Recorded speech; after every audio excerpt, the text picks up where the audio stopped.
Assalamualaikum warahmatullahi wabarakatuh.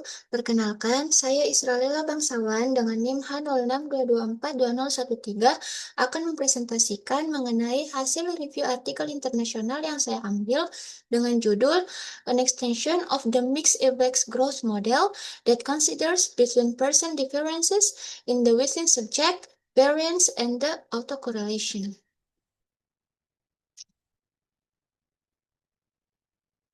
Adapun identitas dari artikel yang saya ambil dengan judul yang sama yang telah saya paparkan sebelumnya, yang ditulis oleh Stephen Nestler, yang berasal dari jurnal Statistics in Medicine, volume 41, nomor 3, halaman 471 sampai 482, yang diterbitkan pada tahun 2022.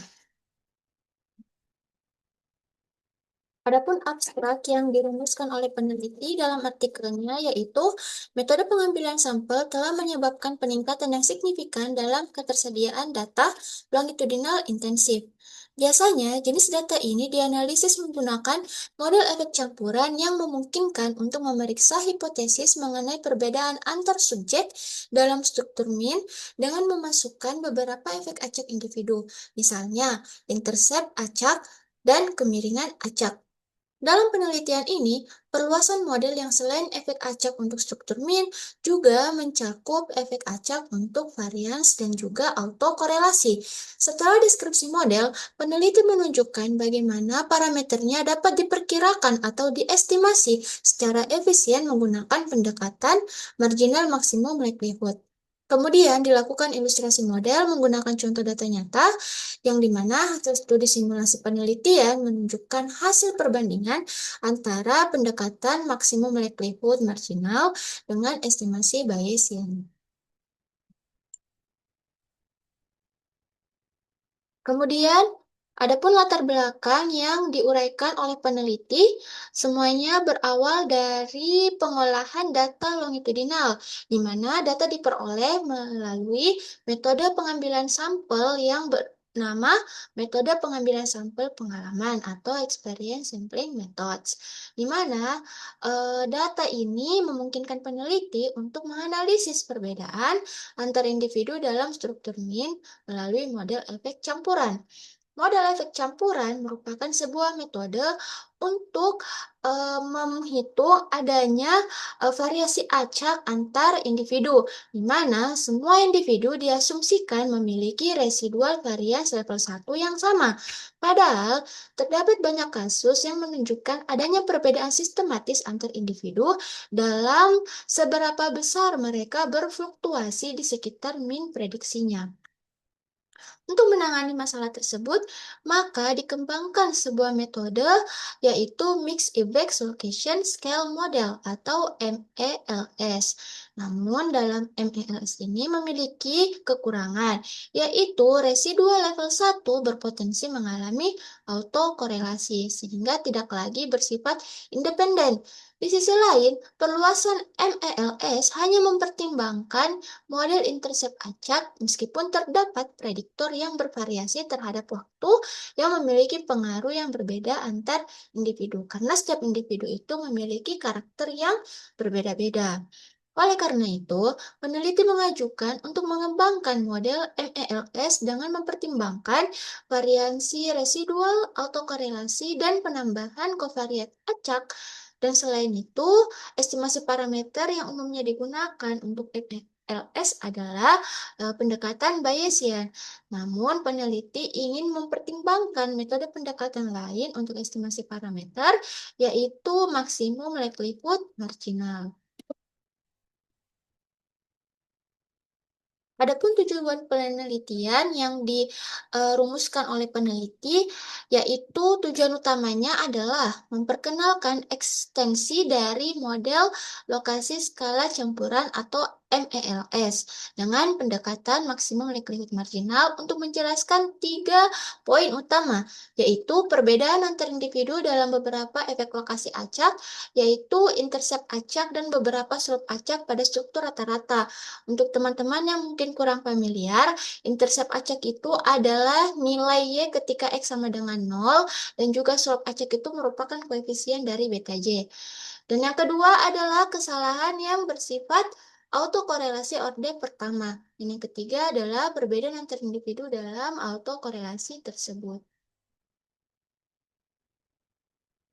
Adapun tinjauan pustaka yang diuraikan oleh peneliti untuk mendukung pengembangan metode yang dirumuskan itu semua berasal dari model efek acak klasik, yaitu di metode ini diperoleh dari pengukuran berulang terhadap individu KI yang dituliskan menurut persamaan YI sama dengan XI beta ditambah ZI BI ditambah epsilon I, di mana YI adalah vektor nilai variabel respon untuk individu KI pada titik waktu TI yang berukuran TI kali 1.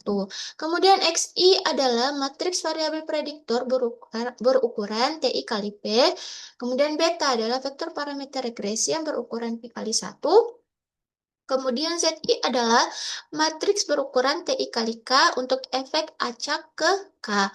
Kemudian BI adalah efek acak untuk intercept dan slope waktu yang berukuran K kali 1. Kemudian epsilon I adalah vektor residual yang berukuran TI kali 1. Jadi untuk respon dan errornya itu memiliki ukuran vektor yang sama.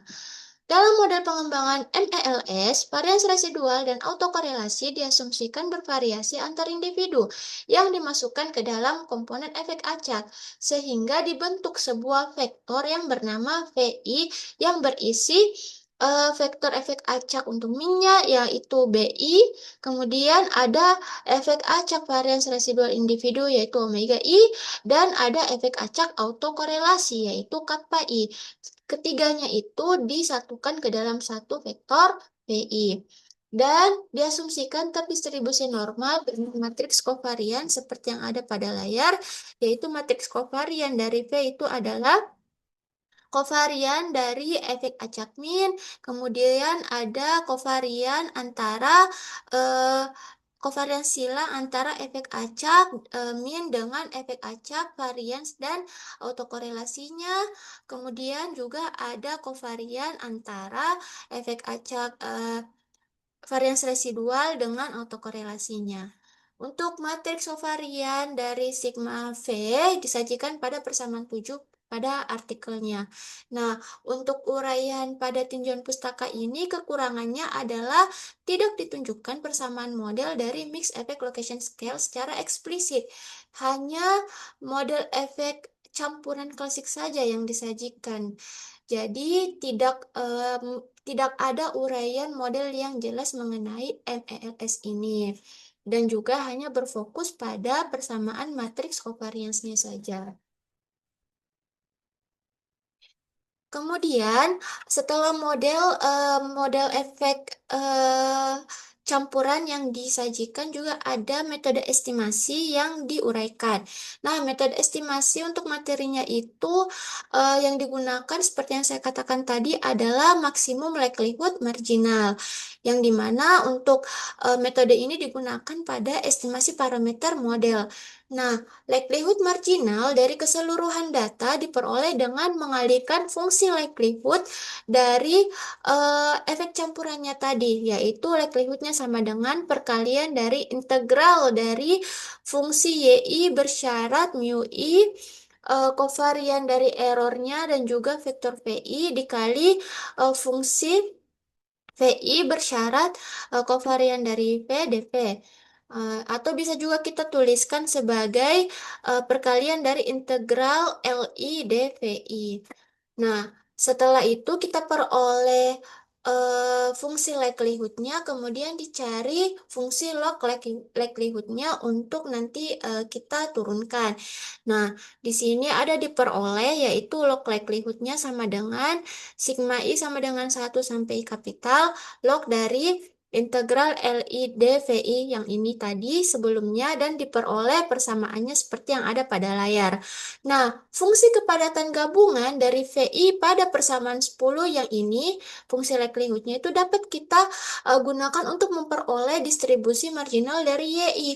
Nah, fungsi marginal dari YI itu bisa dituliskan sebagai fungsi YI sama dengan integral dari fungsi YI bersyarat iota I. Iota I ini tadi adalah VI koma beta, koma tau, koma gamma, koma kovarian dari B, koma kovarian antara B dan iota, dikali fungsi iota bersyarat kovarian dari iota I, D iota. Merupakan fungsi kepadatan model efek campuran kontinu yang berdistribusi normal multivariat dengan minnya itu mu YI sama dengan XI beta dikurang ZI kovarian B, iota antara B dan iota dikali inverse dari kovarian iota dikali transpose covariance dari beta iota iota I transpose dan covariance antara YI dan PB untuk covarian YI-nya itu adalah ZI dikali covarian PB dikali ZI transpose ditambah covarian dari errornya di mana kovarian dari VB itu adalah kovarian B atau efek acak minnya dikurang kovarian antara efek acak min dan juga tadi gabungannya yaitu iota dikali inverse dari kovarian iota dikali transpose dari kovarian B dan iota.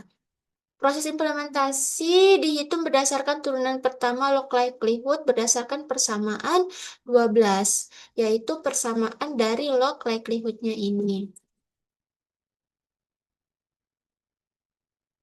Lanjut ke metodologi penelitian yang diawali dengan sumber datanya. Terdapat dua data yang digunakan dalam penelitian ini, yaitu data real untuk mengilustrasikan model pengembangan MELS dan data simulasi untuk evaluasi kinerja model dan estimasi parameter. Tadi estimasi parameternya ada dua, ada maksimum likelihood marginal yang akan dibandingkan dengan pendekatan Bayesian yang umumnya digunakan. Nah, data yang digunakan adalah data dari sebuah studi experience sampling untuk mengilustrasikan model yang diusulkan. Dalam studi ini terdapat 85 individu, di mana 65 diantaranya adalah perempuan dan sisanya adalah laki-laki yang mengisi berbagai pengukuran terkait kepribadian, keadaan efektif, dan motivasi selama 82 hari berturut-turut. Adapun data simulasi yang digunakan itu adalah data skala kecil untuk mengevaluasi kinerja pendekatan maksimum likelihood yang dibandingkan dengan pendekatan Bayesian, di mana ukuran sampelnya itu divariasikan dengan mengambil sampel sebanyak 75 dan juga 125 partisipan. Jadi ada dua kelompok yang disimulasikan. Dengan variasi jumlah titik waktu pengamatan yaitu ada 25 dan juga 50. Parameter model ditetapkan pada nilai-nilai yang mirip dengan data nyata dengan rincian satu variabel konstan terhadap waktu dan satu variabel yang bervariasi terhadap waktu yang disimulasikan dari distribusi normal baku. Selanjutnya, metode pengumpulan datanya. Seperti yang diuraikan pada latar belakang, metode pengumpulan data yang digunakan adalah experience sampling dengan membagikan instrumen kuesioner dalam penelitian ini yang dilakukan oleh peneliti dan variabel yang diambil adalah tingkat neuroticisme dan usia partisipan. Ada tingkat keramahan dalam dan antar individu yang disimbolkan oleh friendliness WS dan juga friendliness BS dalam artikelnya yang disenterkan terhadap nilai rata-rata individu atau person mean centering. Kemudian untuk metode analisisnya tentu saja adalah MELS dengan estimasi parameter maksimum likelihood marginal dengan melibatkan algoritma Gauss-Hermit untuk memudahkan dalam penurunan nilai integralnya tadi dan juga untuk memperoleh sebuah model dalam bentuk non-linier. Perangkat lunak yang digunakan adalah M+.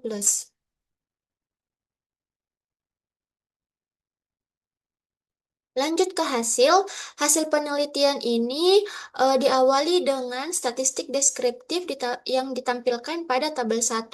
Bisa dilihat di sini ada beberapa beberapa variabel yang digunakan beserta statistik deskriptifnya, di mana untuk kolom pertama ini menyatakan mean atau rata-ratanya, yang kemudian di kolom kedua itu adalah standar deviasinya, kemudian untuk kolom ketiga adalah nilai minimum dari data tersebut, dan kolom keempat adalah nilai maksimum pada data tersebut. Nah, untuk keperbandingan model, di sini disajikan pada tabel 2, di mana untuk model dari model 1 sampai model 3 itu merupakan model efek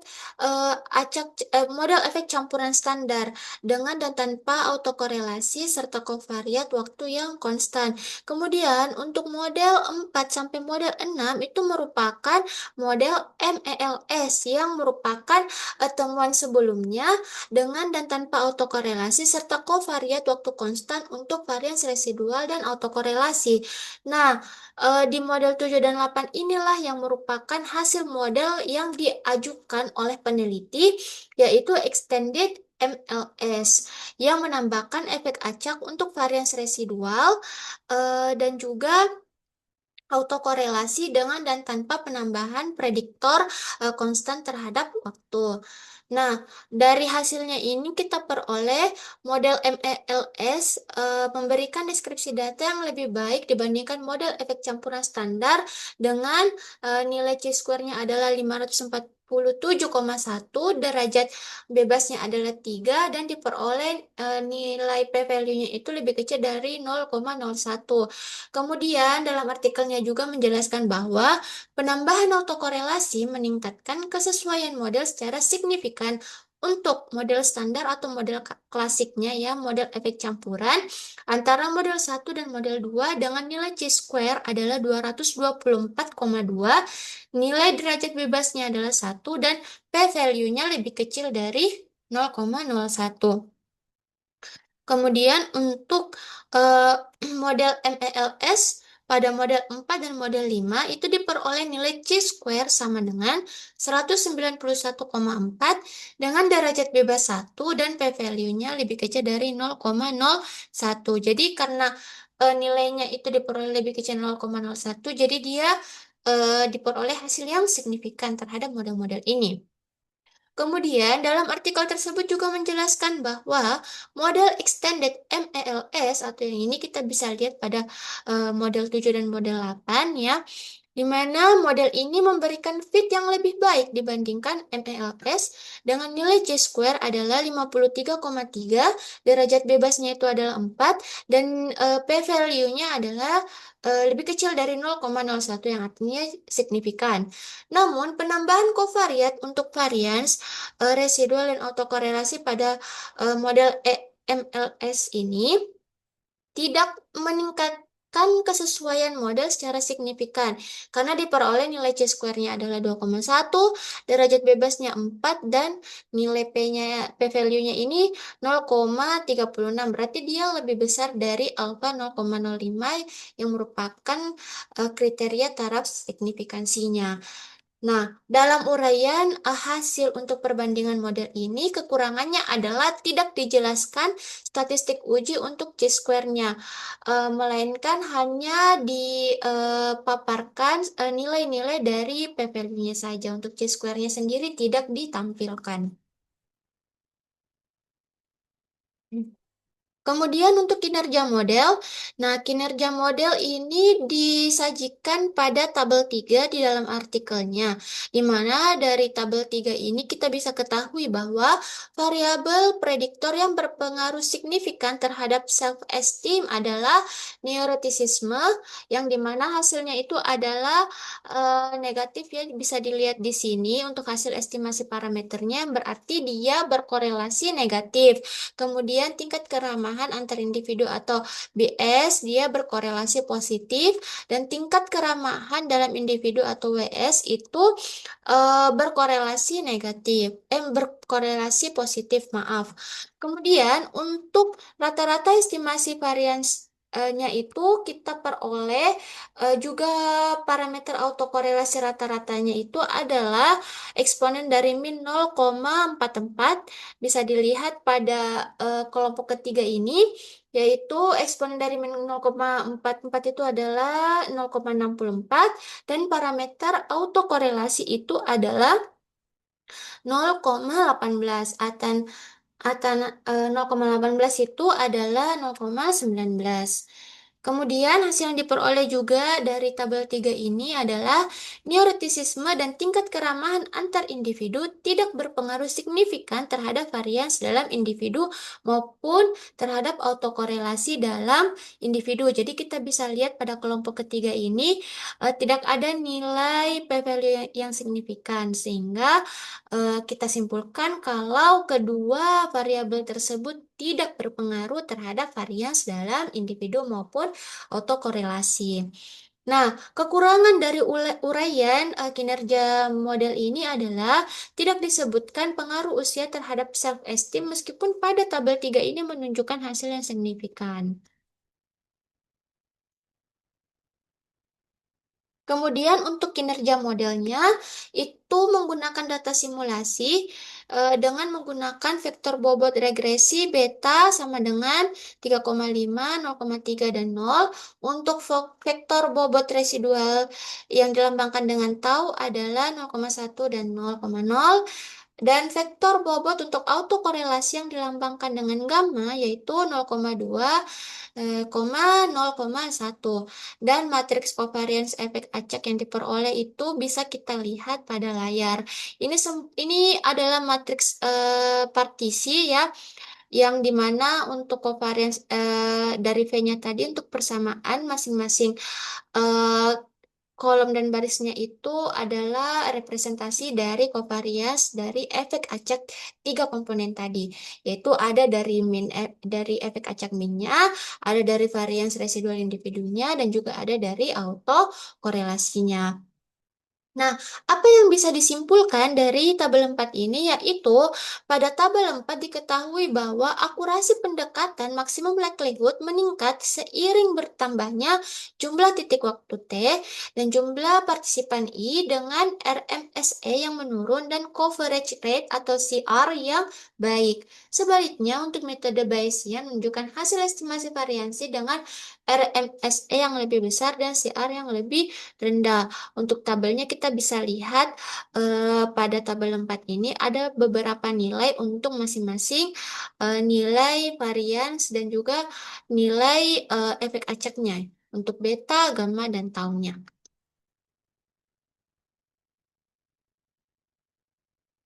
Adapun kesimpulan dan saran yang dirumuskan oleh peneliti untuk kesimpulannya adalah metode extended MELS yang dipaparkan oleh peneliti, yang ditemukan oleh peneliti, disimpulkan mampu mengidentifikasi dan membedakan proses yang mengatur variabilitas atau variansi residual dan ketergantungan temporal atau autokorelasi, serta mengeksplorasi bagaimana penambahan kovariat memengaruhi kedua aspek tersebut dengan menggunakan metode estimasi parameter maksimum likelihood marginal yang merupakan ini adalah kebaruan dari apa yang peneliti lakukan. Setelah sebelumnya kebanyakan metode estimasi parameter untuk MELS itu adalah pendekatan Bayesian. Adapun saran penelitian yang diberikan oleh peneliti untuk penelitian selanjutnya, yaitu yang pertama, meneliti pendekatan alternatif seperti Monte Carlo IM untuk estimasi yang dapat mengurangi waktu komputasi dan masalah konvergensi dari estimator maksimum likelihood. Dan yang kedua, mengembangkan model yang tidak bergantung pada asumsi interval waktu yang sama. Dan yang ketiga, mengeksplorasi pengaruh data yang hilang terhadap model. Hal ini memang sering terjadi pada data longitudinal di mana ada pengukuran yang tidak tercantum yang dikategorikan sebagai data missing. Kemudian yang keempat, mempertimbangkan struktur kesalahan yang berkorelasi alternatif seperti moving average atau MA atau auto regressive moving average atau ARMA. Kemudian yang kelima, memperluas model untuk menangani variabel respon kategori. Karena dalam penelitian ini juga variabel respon yang digunakan itu adalah data rasio. Adapun kelebihan dan kekurangan yang saya temui pada artikel ini, untuk kelebihannya yang pertama, penelitian ini menawarkan pengembangan model efek campuran yang memperhitungkan variabilitas dalam dan antar individu pada tingkat rata-rata, varians residual, dan autokorelasi yang sesuai dengan judul dan juga tujuan penelitiannya. Yang kedua adalah uraian latar belakang permasalahan ditampilkan dengan jelas, dimulai dari permasalahan dasar dari metode standar hingga alasan pengembangan metode, dan ini juga terjawab pada hasilnya dan nampak jelas kebaruannya dari metode yang ditawarkan oleh peneliti. Yang ketiga adalah tujuan penelitian diuraikan dengan jelas. Yang keempat, referensi pada tinjauan pustaka relevan dengan metode penelitian yang dikaji. Yang kelima, metodologi penelitian dijelaskan secara terperinci, mulai dari jenis data yang digunakan, metode pengambilan sampel, kriteria pembangkitan data, sampai metode analisisnya. Dan yang keenam adalah pada bagian pembahasan diuraikan kinerja dari Extended MELS yang lebih baik dibandingkan penelitian sebelumnya, serta kinerja maksimum likelihood marginal yang merupakan pembeda antara penelitian sebelumnya itu dalam mengestimasi parameter ternyata lebih baik dibandingkan dengan pendekatan Bayesian yang sebelumnya dilakukan dan juga yang pada umumnya dilakukan. Yang sebelumnya itu lebih sering digunakan. Hal tersebut selaras dengan tujuan penelitian. Kemudian yang ketujuh adalah kesimpulan yang diuraikan oleh peneliti menjawab tujuan penelitian, serta saran pengembangan penelitian lanjutan juga ada diberikan pada artikel ini. Adapun kekurangan dalam artikel ini saya temui ada tiga. Yang pertama adalah dalam abstrak, penjelasan yang dinarasikan adalah penjelasan umum mengenai masalah, tujuan, metode, namun hasil tidak dicantumkan. Padahal menurut saya hasil itu merupakan hal yang krusial dan juga merupakan hal yang paling penting di mana pembaca ketika membaca abstraknya itu ingin mengetahui bagaimana sebenarnya hasil dari penelitian oleh peneliti tersebut. Kemudian yang kedua, tidak dilakukan pembuktian estimasi parameter secara matematis dan menyeluruh, sehingga proses matematis dari maksimum likelihood marginal yang dalam hal ini digunakan oleh peneliti itu tidak ada proses matematis yang diuraikan, tapi hanya langsung pada proses komputasinya, sehingga tidak terlihat bagaimana sebenarnya proses estimasi parameter secara matematis yang dilakukan. Kemudian yang ketiga, tidak dijelaskan statistik uji pada uraian hasil ilustrasi model. Sekian presentasi dari saya mengenai hasil review artikel internasional bereputasi. Kurang dan lebihnya mohon dimaafkan. Wassalamualaikum warahmatullahi wabarakatuh.